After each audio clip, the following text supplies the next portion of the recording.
Le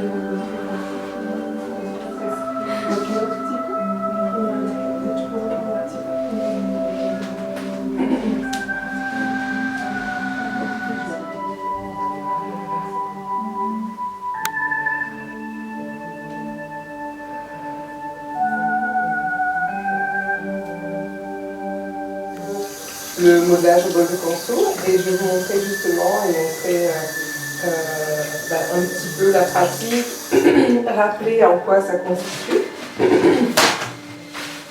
C'est très important. Aujourd'hui, on a le plaisir d'avoir Michèle avec nous pour ce bol de Kansu. C'est sa deuxième séance. Elle a déjà eu une première séance. On va pouvoir avoir son témoignage un petit peu après, son ressenti du bol de Kansu. Et aujourd'hui, j'ai le plaisir de vous le montrer. Alors, d'abord, c'est quoi le bol de Kansu? Alors, le bol de Kansu, comme on l'avait dit, c'est un modelage qui va permettre d'enlever un petit peu l'anxiété, le feu. Le bol, si vous voulez, il se présente comme ceci. Donc, il est composé de 4 métaux, le zinc, le cuivre, et du coup, il y a l'étain aussi également, et de l'or. Du coup, en fait, le cuivre, il va permettre justement l'absorption du feu. C'est un équilibre aussi entre l'eau, la terre, l'air et le feu. Donc du coup, il va enlever le feu au niveau du corps, c'est-à-dire tout ce qui est anxiété, stress. Il va jouer sur l'articulation. Il va jouer aussi également sur tout ce qui est fracture. Il va jouer aussi également sur tout ce qui est régulation donc au niveau ventral, intestin, problème si on a des soucis pendant les douleurs menstruelles. Et il va permettre aussi d'apaiser le sommeil, de retrouver un meilleur sommeil. Voilà, au niveau du bol. On va commencer par la tête, puis on aura une partie au niveau du ventre et puis une partie au niveau des jambes. Donc on va commencer en fait par un modelage au niveau de la tête. Donc sans le bol. Après avec le bol, on va le pratiquer sur le ventre et sur les jambes. On va le pratiquer avec un beurre de karité, non avec des huiles essentielles ni une huile en règle générale. Pourquoi? Parce que les huiles essentielles vont permettre en fait la non-efficacité ou propagation, je dirais, de l'effet du métal.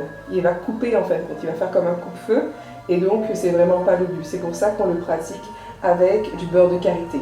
En Inde, parce que ce massage vient de l'Inde, il est pratiqué avec du ghee. Mais comme au niveau de l'odeur, en fin de compte, c'est pas forcément toléré, je dirais, des occidentaux. Donc du coup, on a trouvé quelque chose qui se rapproche, donc on prend du beurre de karité. Et donc du coup aussi, comme c'est un principe indien, il faut savoir qu'à l'époque, c'est les enfants en fait, âgés entre 4 et 5 ans qui le pratiquaient sur les grands-parents parce qu'ils l'apprennent très jeunes en échange d'histoire, de culture. Donc c'est vraiment un échange entre l'enfant et le grand-parent. Donc c'est une anecdote que j'avais envie de vous partager. Voilà.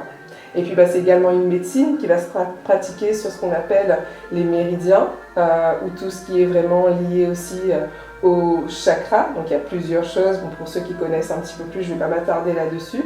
Donc on va permettre vraiment de réguler en fait ces méridiens-là également. Voilà.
rotation au niveau du plexus solaire.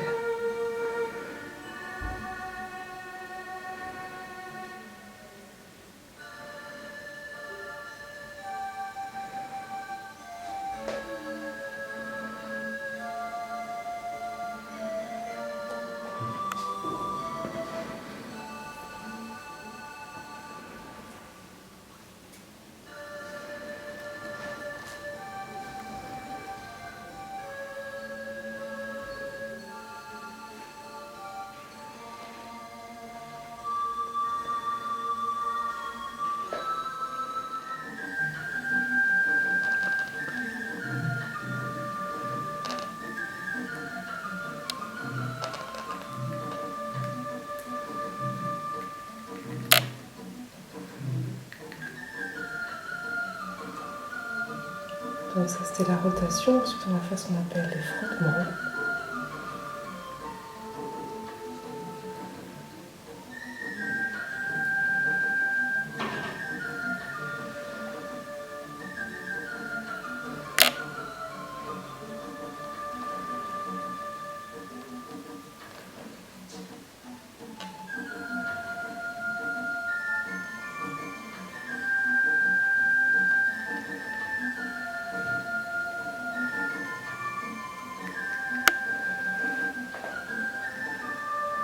On va faire le mouvement de serpent, entre guillemets, avec les vagues. C'est vraiment les 4 mouvements qui sont pratiqués avec le bol.